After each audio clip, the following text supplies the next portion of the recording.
యేసుక్రీస్తు ఘనమైన పరిశుద్ధ నామమున మీ అందరికీ వందనాలు తెలియజేస్తుంటున్నాం.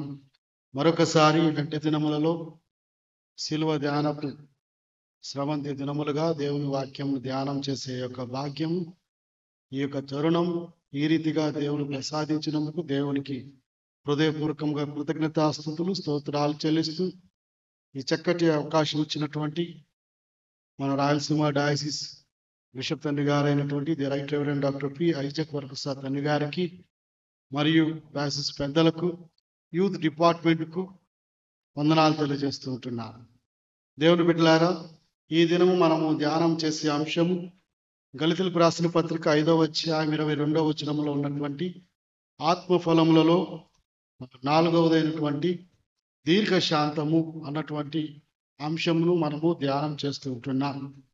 దీర్ఘశాంతము, patience, endurance, steadfastness, long suffering, forbearance అన్నటువంటి అర్థం వచ్చే విధంగా ఓర్పు, దృఢత్వము, దీర్ఘకాల కష్టములలోనూ సహనము, క్షమించే గొప్ప గుణము కలిగినటువంటి సహనము అన్నటువంటి అంశం.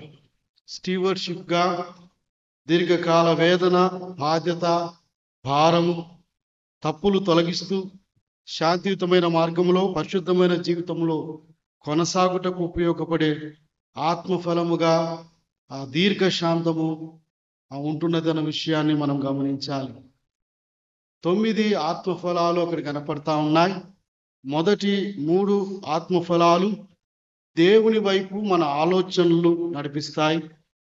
4, 5, 6 ఆత్మఫలాలు ప్రజల వైపు మన ఆలోచనలు ఏ రీతిగా ఉండాలని నడిపిస్తాయి. 7, 8, 9 ఆత్మఫలాలు మన వ్యక్తిత్వం వైపు ఆత్మఫలాలు కలిగిన జీవితంలో ఉండునట్లుగా నడిపిస్తాయి. దీర్ఘశాంతము అనేది దేవుని గుణం, దేవుని లక్షణం. నిర్గమాకాండం 34వ అధ్యాయం 6వ వచనంలో యెహోవా కనికరము, దయ, దీర్ఘశాంతము, విస్తారమైన కృపా సత్యములు గల దేవుడై ఉన్నాడు. దేవుని గుణం, దేవుని సహజసిద్ధమైనటువంటి గుణములలో ఆయన పరిశుద్ధుడై ఉన్నాడు. ఆయన ప్రేమ స్వరూపి అయి ఉన్నాడు. ఆయన దీర్ఘశాంతుడై ఉన్నాడు. సృష్టి కార్యంలో దేవుడు ఆదికాండం 1వ అధ్యాయంలో మనం చూసినట్లయితే ఈ సృష్టిని అంతటినీ కలుగజేసినటువంటి దేవుడు మనకందరికీ తెలుసు. 6 దినములలో ఈ సృష్టిని అంతా ఆయన చేసినట్లుగా మనం చూడగలం. అయితే దేవుని దృక్పథములో, దేవుని దృష్టిలో 6 దినములు అనేటివి మన దృష్టిలో ఎన్నో మిలియన్స్ సంవత్సరాలుగా ఉన్నట్లుగా మనం చూడగలం. దేవుని బిడ్డలారా, దేవుని యొక్క సృష్టి కార్యం, విశ్వము, మహావిశ్వము విస్తరించినటువంటి ఆయన మహిమ ఎంత విస్తారముగా ఉన్నదో దేవుని దీర్ఘశాంతము కూడా అంతే విస్తారమైనది, అంతే లోతైన భావమును తెలియజేసేదిగా ఉంటున్నది. దీర్ఘశాంతము అన్నటువంటి అంశాన్ని మనం ధ్యానం చేస్తున్నటువంటి ఈ యొక్క సమయమున ఆత్మఫలాలు అనేటివి అవి ప్రసంగాలు కాదండి. ఆత్మఫలాలు అనేటివి అది దేవుడు మన జీవితంలో కోరుకునే దైవ చిత్తానుసారమైన శాశ్వతమైన జీవితము. ఈ జీవితములో యేసు ప్రభుల వారు చెప్పినట్లుగా నా యందు మీరు నిలిచి ఉంటేనే ఫలిస్తారు అని దేవుని వాక్యంలో యోహాను సువార్త 15వ అధ్యాయంలో చెప్పినట్లుగా ఆత్మఫలాలు కలిగినటువంటి జీవితంలో మనం జీవించుటకు మనము దినదినము దేవుని సహవాసంలో వృద్ధి చెందాలన్నటువంటి ఆలోచనను నేను తెలియజేస్తుంటున్నాం. గళితులకు రాసిన పత్రిక 5వ అధ్యాయంలో మనం గమనించినట్లయితే ఇది ఒక క్యాటలాగ్ ఆఫ్ వెర్చ్యూస్గా ఉంటున్నాయి. ధర్మములు, ఎర్గా అన్నటువంటి గ్రీకు పదము శరీర కార్యములను తెలియజేస్తే, కర్పోస్ అన్నటువంటి గ్రీకు పదం ఆత్మఫలములను తెలియజేస్తూ ఉంటున్నది. క్రైస్తవ విశ్వాస జీవితంలో దేవుని పనులు చాలా ప్రాముఖ్యముగా ఉంటున్నాయి. బాప్తిసం పొందినటువంటి మనమందరము కూడా రోమీయులకు రాసిన పత్రిక 6వ అధ్యాయంలో చెప్పబడినట్లుగా యేసు ప్రభుల వారి ఆయన మరణ పునరుత్థానములోనికి కూడా మనము పాలు పొందిన వారమై ఉంటున్నాము. అనగా యేసు ప్రభుల వారు కలిగినటువంటి ఈ యొక్క ఆత్మఫలములు కలిగినటువంటి గుణగణాలు మనలో కూడా ఫలించాలి అన్నటువంటి ఈ యొక్క సత్యం. తీగ ద్రాక్షావళిలో నిలిచి ఉంటేనే, ఏ ద్రాక్షావళిలో తీగ నిలిచి ఉంటుందో ఆ వల్లి యొక్క ఫలమే ఫలిస్తుంది. అట్లనే యేసు ప్రభుల వారి యొక్క ఆయన ఆత్మ గుణాలలో ఉన్నటువంటి ఫలాలలో మనము కూడా జీవించడం. దేవుని బిడ్డలారా, మనిషి అన్నటువంటి పదము మనస్సు అనే పదము నుంచి వచ్చింది. మనస్సు, దేవుని మనస్సు కలిగి ఉండడమే మానవత్వపు జీవితము. నేటి దినములలో సహనము, ఓర్పు తగ్గిపోతున్నటువంటి, చాలా విపరీతమైన టెన్షన్ కలిగినటువంటి లైఫ్లో మన జీవితాలు కొనసాగుతూ ఉంటున్నాయి. ప్రపంచం చాలా స్పీడ్గా ఉంటున్నది. ఎక్కడ చూసినటువంటి వ్యత్యాసాల వలన, సమాధానం లోపిస్తున్నటువంటి వలన దీర్ఘశాంతం అనేది లోపిస్తూ ఉంటున్నది. అందుకే దేవుని గుణమైనటువంటి దీర్ఘశాంతమును దేవుని చూసే మనము నేర్చుకోవాల్సినటువంటి వారమై ఉంటున్నాం. యేసుక్రీస్తు ప్రభుల వారి యొక్క శిలువ యాగం, దాని వెనక ఆయన చేసినటువంటి రక్షణ కార్యం. శరీరము ఒకటే అనేది మనకు తెలుసు. బసర్ అన్నటువంటి హీబ్రూ పదము నుంచి శరీరం అనే పదం అనేటువంటి వచ్చింది. దాని అర్థం ఏంటంటే, దేవుడు ఆదామును ఒక్కడినే చేసినాడు, తర్వాత ప్రతి శరీరాన్ని చేయలేదు. ఒకే శరీరములో నుంచి ఆశీర్వాద ఫలముగా మనమందరము ఉత్పత్తి చెందినాం. హల్లెలూయా. ఒకే శరీరంలో నుంచే మనము ఫలభరితంగా ఉత్పత్తి చెందినాం. అయితే ఆదాములోకి పాపము ప్రవేశించింది, ఆలోచనల ద్వారా పాపము ప్రవేశించింది. ఎప్పుడైతే ఆదాము ఆత్మీయతలోకి పాపం ప్రవేశించిందో, మన జన్మం కూడా అదే శరీరంతో పాటుగా పాపం అనేది కూడా విస్తరిస్తూ వచ్చింది.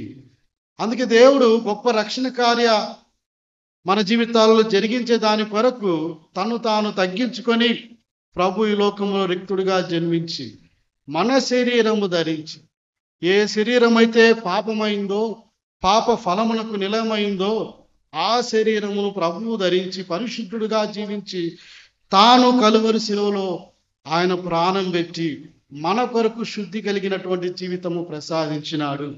క్రీస్తునందు ప్రియమైన దేవుని బిడ్డలారా, దేవుని ప్రేమ, దేవుని సహనం గురించి జురాస్ట్ర మత గ్రంథాల్లో ఈ రీతిగా చెప్పబడింది ఒక మాట. అదేంటంటే, ఈ యొక్క లూసిఫర్ వల్ల సమస్త వినాశనం జరిగింది కదా. అందరూ మనుషులు, దేవదూతలు, ఆ పరలోకంలో ఉన్నవారు, భూలోకంలో సమస్తము దేవుని దగ్గరికి వెళ్ళి ఆ ఒక్క లూసిఫర్ను అంతమొందిస్తే సరిపోతుంది కదా, అంతా సమస్తం పరిశుద్ధంగా మారుతుంది కదా అన్నటువంటి ప్రశ్నలు, అన్నటువంటి విన్నపము దేవుణ్ణి అడిగినప్పుడు దేవుడు అన్నాడట, ఏ రోజుటికైనా ఒక రోజు ఈ లూసిఫర్ కూడా నేను చేసింది తప్పు అని పశ్చాత్తాపడతాడు కదా.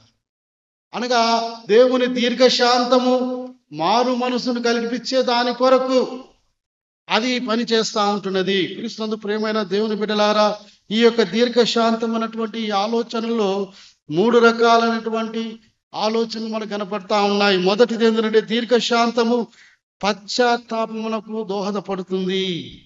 ప్రతి వానికి వాని క్రియల చొప్పున ప్రతిఫలము దేవుడిస్తాడు. సత్క్రియలను ఓపికతో చేయాలి. సత్క్రియలను ఓపికతో చేసినప్పుడు నిత్య జీవ ఫలం అనేది మనకు కలుగుతుంది. ఇక్కడ ఓపికతో సత్క్రియలు చేయడము. దేవుని బిడ్డలారా, ఇక్కడ ఓపికతో సత్క్రియలు చేయుటకు ఇదిగో దేవుని ఉగ్రత నుండి, ఆ ఉగ్రత పాత్ర నుంచి తప్పించే దేవుని కరుణ పాత్రగా దీర్ఘశాంతం ఉంటున్నది. రోమిలకు రాసిన పత్రిక 9వ అధ్యాయం 22వ వచనములో ఈ దీర్ఘశాంతము, దేవుని దీర్ఘశాంతము, దేవుని తీర్పు అనే ఉగ్రత పాత్రలో నుంచి మనల్ని తప్పిస్తుంది. ఎలాగ తప్పిస్తుంది అంటే, ఇదిగో ఆయన దీర్ఘశాంతం ద్వారా మనకు దొరుకుతున్నటువంటి రక్షణ భాగ్యము.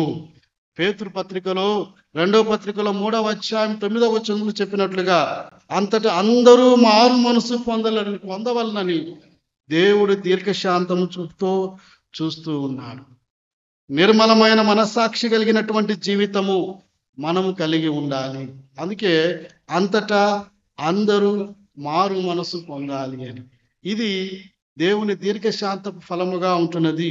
అనగా ఒక అవకాశము మారు మనసు పొందేదాని కొరకు, సత్క్రియలు చేసుకుంటూ మంచి జీవితంలో కొనసాగుటకు దీర్ఘశాంతము, దేవుని దీర్ఘశాంతము, ఆయన దీర్ఘశాంతం మన ఎడల ఎంత కృప కలిగిన కార్యాలు చేస్తుందో ఈ లెంటి దినములలో క్రీస్తు ప్రేమలో దాగినటువంటి దీర్ఘశాంతమును, ఆయన శ్రమలో కలిగినటువంటి దీర్ఘశాంతమును గ్రహించిన వారముగా మనం కూడా ఒకరి ఎడల ఒకరు దీర్ఘశాంతము కలిగిన వారుగా మనం కొనసాగాలని దేవుని వాక్యము మనతో మాట్లాడుతూ ఉంటున్నది. దీర్ఘశాంతము దేవుని ప్రేమ వాత్సల్యతలందు ఆనందించే గుణములో మనల్ని నడిపిస్తుందని కీర్తన 103వ సంకీర్తన 8వ వచనంలో అయితేనేమి, 145వ సంకీర్తన 8వ వచనంలో అయితేనేమి మనకు తెలియజేయబడతా ఉంటున్నది. దేవుని బిడ్డలారా, ఆత్మ ఫలములలో దాగినటువంటి ఈ యొక్క దీర్ఘశాంతము దేవుని ప్రేమను తెలియజేసే సాధనంగా ఉంటున్నది. కనుక దేవుని బిడ్డలారా, మనము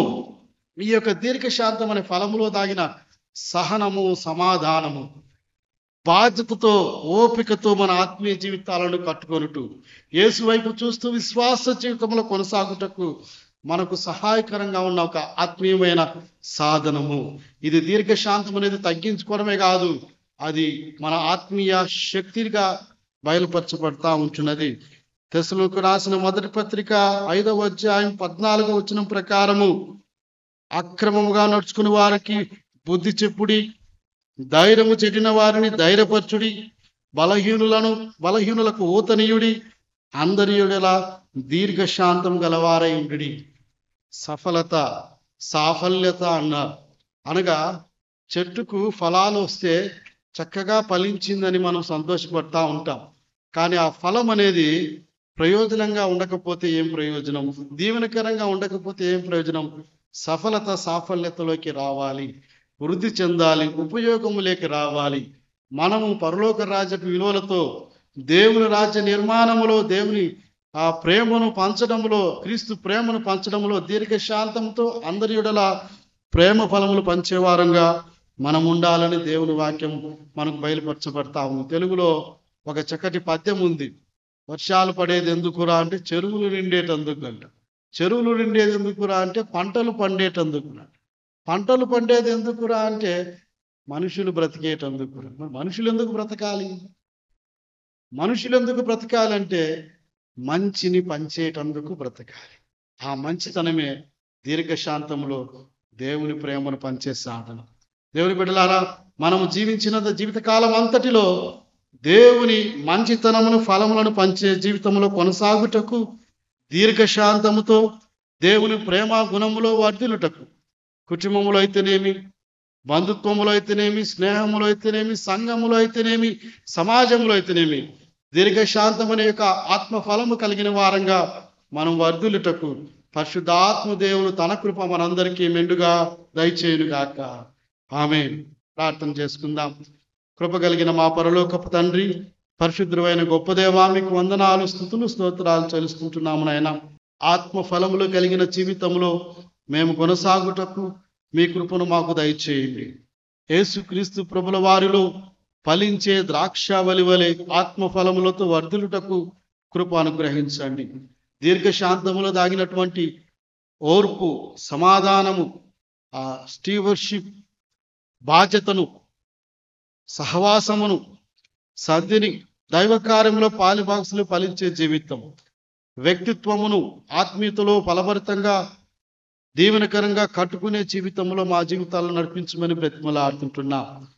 ఈ దీర్ఘశాంతపు అనుభవంలో దాగినటువంటి దేవుని ప్రేమలో మేమందరము వర్ధిల్లుటకు దినదినము నీ కృప మాటలు హెచ్చిస్తూ ఉండుమని, యేసు ప్రభుల వారి ద్వారా అనుగ్రహించబడినటువంటి ఈ యొక్క సహనములో దాగినటువంటి దైవ ప్రేమలో మేమందరం దీవించబడి కృప దయచేయమని యేసు నామమున ప్రార్థిస్తున్నాం తండ్రి.